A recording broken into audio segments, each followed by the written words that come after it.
Hello everyone, welcome to current affairs panda. So right now guys, IBPS PO का interview और SBI PO का interview ये upcoming days में है। आप सभी को कुछ चीजें बताना चाहूंगा। अगर आप पहली बार इंटरव्यू में अपेयर करने वाले हैं तो आपको किन चीजों का बहुत ज्यादा ध्यान रखना है। पहली चीज ये है कि काफी लोग ये पूछ रहे थे कि क्या हमें इंटरव्यू मॉक ज्वाइन करने चाहिए। तो देखो दोस्तों, अगर ये आपका सबसे पहला इंटरव्यू होगा तो आपको मैं यही रिकमेंड करूंगा कि एटलीस्ट आप कोई एक मॉक जरूर ज्वाइन कर लें, जिससे आपको पता चल पाए कि क्या वहां पर ड्रेसिंग सेंस होगा, किस तरीके से रिएक्ट करना है। आपको जो एक्सपर्ट पैनल है वो कुछ ना कुछ जरूर आपको एक्स्ट्रा ओपिनियन देगा और कुछ चीजें आपके एटीट्यूड के हिसाब से सिखाएगा। आप जब उसके सामने प्रेजेंट होंगे, उसको अपना इंटरव्यू देंगे, तो वो आपको बताएगा कि कहां पर आप लैग कर रहे हो, कौन सा पार्ट आपको सबसे ज्यादा फोकस करने की जरूरत है। सो इसीलिए अभी ऑल बोर्ड ने अपना एक एक्सपर्ट पैनल डिसाइड किया जिसमें एक्स आईबीपीएस के मेंबर्स वगैरह भी हैं। तो अगर आप वो मॉक इंटरव्यूज देना चाहते हैं तो आपको जूम और गूगल मीट के थ्रू होंगे, तो उनका मैं लिंक आप सभी को नीचे डिस्क्रिप्शन में दे दूंगा।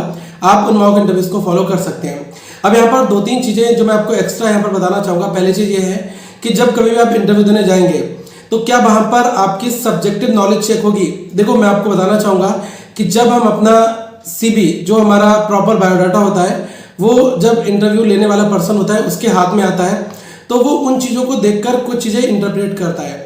आई होप अभी मैंने पिछले 4 या 5 इंटरव्यूज को एनालाइज किया तो मुझे यही पता चला कि अगर आपकी प्रोफाइल बहुत ज़्यादा टेक्निकल है और आप बैंकिंग ले जाना चाह रहे हैं, ठीक है, तो वहां पर वो उन सारी चीज़ों के बारे में आपसे पूछ सकता है। अगर आप एक साइंस बैकग्राउंड के कैंडिडेट हैं, आपने एमएससी कर रखा है और आप अगर बैंकिंग के इंटरव्यूज के लिए आप अपेयर करना चाहते हैं, तो ऑब्वियसली वहां पर बहुत सारे क्रॉस क्वेश्चंस आपसे ऐसे पूछाएंगे जिसमें साइंस की टर्म्स होंगी, साइंस की चीज़ें होंगी। अभी हमने रिसेंट में 2 इंटरव्यूज डिस्कस किए थे, अगर आपने वो नहीं देखे तो आप जरूर देखें, इनसे आपको आइडिया तो बहुत ज़्यादा लगेगा। एक और चीज़ है जो ये है कि क्या बैंकिंग की नॉलेज वो बहुत ज़्यादा दोस्तों एसेंशियल है। इंटरव्यू में आप उसको साइडलाइन नहीं कर सकते हो, बैंक की बेसिक फंडामेंटल नॉलेज। क्योंकि कई बार क्या होता है कि जब आप इंटरव्यू लेने वाले पर्सन के सामने जब बैठे होते हैं तो वो ये आपसे कहता है कि मेरे पास तो देखो लगभग 17-18 साल का एक्सपीरियंस है और मैंने हर एक टाइप के लड़कों का, बंदों का इंटरव्यू लिया है। राइट नाउ आप बताइए कि आप बैंकिंग में क्या पढ़कर आए हैं, हम आपसे क्या पूछें। तो आप वहां पर ये मत कहना कि सर जो भी आपको पूछना है आप बैंकिंग में कुछ भी पूछ लो। जो आपका सबसे बेस्ट पार्ट हो, लाइक आप आरबीआई के बारे में पढ़कर गए हो, ठीक है, आपको मॉनेटरी पॉलिसी अच्छे से आती हो, इन्फ्लेशन अच्छे से आता हो, ठीक है, आपको जो है कॉमर्शियल पेपर के बारे में नॉलेज हो, आपको कासा रफा ये सब चीज़ें पता हो, तो आप वहां पर अपना एक प्रॉपर एक कोई ऐसा एरिया बताएं जो आपका बहुत स्ट्रांग हो, जहां पर अगर क्वेश्चन के अंदर क्वेश्चन निकले तो आप वहां पर टैकल कर पाओ, ठीक है। कई बार कुछ लोग बहुत ही ओवर कॉन्फिडेंस में ये वाली बात बोल देते हैं। मुझे ऐसा मानना है कि आप वहां पर अपना बेस्ट पार्ट बताओ, जो आपको चॉइस दी जा रही है। अगर वो आपको चॉइस ना दे तो वो यही आपसे डायरेक्टली बैंकिंग में पूछना सवाल कर देगा। तो आप ये नहीं कह सकते कि सर मैं ये पढ़कर नहीं आया हूँ, आप मुझसे आरबीआई के बारे में पूछो, ये गलत होगा। अगर वो आपको चॉइस देगा तो आप वहां पर अपना सबसे बेस्ट वाला आप अपना टॉपिक बताना जो आपको बहुत अच्छे से आता हो, ठीक है। और मैंने एक चीज और भी दोस्तों नोटिस की है इंटरव्यू सेशंस में, जैसे कि जब क्वेश्चन आपके पास आता है तो अगर आप डेफिनेशन किसी चीज की बताते हो और उसके अंदर 1-2 और टर्म्स यूज होती हैं तो ऑब्वियसली वहां पर आपसे पूछ लिया जाता है उन टर्म्स के बारे में भी। तो आप बहुत ही स्पेसिफिक रहें, जब किसी चीज का आप आंसर दें तो कोशिश ये करें कि हम इस पर्सन को इस लाइन से सेटिस्फाइड कर दें। अगर आप वहां पर बहुत सारे लूप रखोगे तो फिर आगे फर्दर वहां पर क्रॉस एग्जामिनेशन आपका कंटिन्यू रहेगा, ठीक है। अभी आपको मैंने रिसेंट डेज में डिस्कस किया था, एनपीए के बारे में काफ़ी कुछ पूछा गया था, फिर उसके अंदर और चीज़ें आई, फिर और क्वेश्चंस बनते गए। तो अगर आप प्रीवियस 2 इंटरव्यूज देखोगे जो भी हमने चैनल पर डिस्कस किए एसबीआई पीओ के, तो उनसे आपको पता चलेगा कि ये वाली चीज़ के लिए हमें कैसे प्रिपेयर रहना है, ठीक है। बाकी ये आप ध्यान रखना कि पिछले दिनों का जो थोड़ा सा करंट न्यूज़ है, अखबार वगैरह, न्यूज़पेपर वगैरह, अगर आप इनको जनरल मुद्दों को पढ़कर जा रहे हो तो आपसे पूछा जा सकता है। बहुत ही most important chain of events अगर कोई होगी तो वो एग्जामिनर आपसे पूछेगा।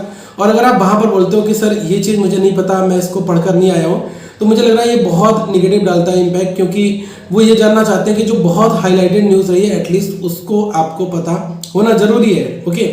तो आप इन चीज़ों को बहुत ही माइंड में रख कर जाएं। अभी जैसे यूनियन बजट आया हुआ है तो बजट में हर एक एस्पेक्ट को आप ढंग से पढ़ लो। कई सारे और भी सवाल होते हैं जो मैं इस वीडियो के बाद डिस्कस करूंगा, जिसमें आपसे भी पूछा जाता है कि हम आपको क्यों हायर करें और आप इस प्लेस पर क्यों बैठे हुए हैं। आपसे पहले और भी बहुत सारे बैंकिंग में जो ऑलरेडी जिनके पास बैंकिंग का, पब्लिक सेक्टर बैंक का एक्सपीरियंस है, वो लोग इंटरव्यू दे चुके हैं, तो वो हमारे लिए एक बेटर कैंडिडेट है। आप कैसे बेटर कैंडिडेट होंगे, इसका आप रिप्लाई क्या करेंगे। तो ऐसे मैंने लगभग 7 से 8 सवाल छाटे हुए हैं तो उनको मैं डिस्कस करूंगा। और एक सवाल जो हमेशा पूछा जाता है, tell me something about yourself, ठीक है। तो ये सवाल जब आपके सामने आएगा तो आपको कितना बोलना है, कैसे करना है, तो यही सारी चीज़ें दोस्तों जो इंटरव्यू में कई लोग बाहर हो जाते हैं, नहीं पता चल पाता है। तो अगला जो थ्रेड होगा उसको आप जरूर फॉलो करना। और जो अभी राइट नाउ ऑलिव बोर्ड का जो एक एक्स IAPS मेंबर्स के साथ में इंटरव्यू पैनल है, मैं चाहूँगा अगर आपने अभी तक कोई मॉक इंटरव्यू कभी अटेंड नहीं किया है, आप किसी GM वगैरह के सामने बैठकर आपने इंटरव्यू नहीं दिया है, तो एक बार एक अच्छा मौका होगा और आप इसको ऑप्ट कर सकते हैं। और आगे ये ऐसी चीज़ है जो आपकी पूरी लाइफ में काम देती है, क्योंकि एक बार इंटरव्यू की तैयारी करनी पड़ती है, बार बार इंटरव्यू के मॉक देने नहीं पड़ते। एक बार वो थोड़ा सा माहौल पता चल जाता है, कैसे चीज़ें चल रही हैं, कैसे क्वेश्चंस गो थ्रू हो रहे हैं और हमारी वीकनेस क्या है, हम कैसे चीज़ों का रिप्लाई करें। तो जो एक्सपीरियंस पैनल होता है 36 साल 40 साल का जिसको एक्सपीरियंस होता है, वो आपको वो चीज़ें बहुत ही भली बात तरीके से समझा सकता है। ओके, तो ये तो रही आपकी इंटरव्यू की बात। और मैंने आपको बता दिया सब्जेक्टिव नॉलेज डिपेंड करेगी आपके जो आपका क्यूरिकुलम, जो आपका एजुकेशनल बैकग्राउंड है उसके ऊपर। वो देखेंगे कि आप कितना मिक्सअप कर रहे हो, कौन से बैकग्राउंड से आए हो, आपका कोर क्या था, अब राइट नाउ आप कहाँ पर आ गए हो। तो सवाल लाजमी वहाँ पर बनते हैं। तो ऐसे सवालों के लिए आप जरूर तैयार हो जाना और कोशिश ये करना कि कोई भी चीज़ आप हाइड मत करो। जो चीज़ आपने एप्लीकेशन फॉर्म भरते टाइम एक्सपीरियंस दिखाया था, तो अभी आप बायोडाटा भर रहोगे, यहाँ पर एक्सपीरियंस मत छुपाना, क्योंकि ये चीज़ें दोस्तों एग्जामिनर के पॉइंट ऑफ व्यू में बहुत मायने रहती हैं कि मतलब आप क्वेश्चन से बचना चाह रहे हो, दैट इज़ वाई आपने कोई एक्सपीरियंस ऐसा था जो सेल्स मार्केटिंग का था, राइट नाउ अब आप वो चीज़ बताना नहीं चाह रहे हो। तो ऐसा नहीं है, आपने कुछ भी करा हुआ है, आप अपनी अचीवमेंट्स को वहाँ पर बताएं और इस तरीके से टैकल करें। एक सवाल बहुत बार बार पूछा जाता है कि लगभग 3 साल 4 साल का मेरा गैप है, मैं वहाँ पर किस तरीके से इस सवाल को फेस करूँगा, ठीक है। तो देखो मेरे ओपिनियन ये है कि अगर आपसे सवाल पूछा जा रहा है कि आपने 3 साल क्या किया, अब 3 साल का गैप क्यों हुआ, तो वहाँ पर टू बी ऑनेस्ट आप उनको कन्विंस करें, उनको बताएं कि राइट नाउ आज मैं जो आपके सामने यहाँ पर बैठा हुआ हूँ, ये उन्हीं 3 सालों की मेहनत है। अपनी ग्रेजुएशन कंप्लीट करने के बाद लगातार मैं इंडल्स था अपनी स्टडी में और मेरा ये ड्रीम था कि मैं एनी हाउ इस एग्ज़ाम को क्वालिफाई करूँगा और मैं बहुत ही पॉजिटिव सोच के साथ में लगातार अपने आप को really day by day improve करता गया। दैट इज़ वाई ये 3 सालों की जो हार्डवर्क थी, इसकी वजह से आज मैं इस पोजीशन पर आपके सामने बैठा हुआ हूँ और यहाँ पर मैं इंटरव्यू दे रहा हूँ। तो वो भी इस चीज़ को समझेंगे कि एक आपकी जो कॉन्टिन्यूस ग्रोथ है वो कई मायने में बहुत ज़रूरी है और उस चीज़ की वजह से आप यहाँ पर दोस्तों आ पाए हैं, ठीक है। तो ये आप सभी के बहुत सारे सवाल थे जिनको मैंने यहाँ पर डिस्कस किया। अगर आपका अभी भी कोई क्वेश्चन है तो आप जरूर नीचे कमेंट सेक्शन में पूछ सकते हैं और कोशिश ये करना कि जब आप इंटरव्यू देने जाएं तो वेल ड्रेस्ड हो, नीट एंड क्लीन हो, प्रॉपर अच्छी तरीके से ड्रेसिंग सेंस हो।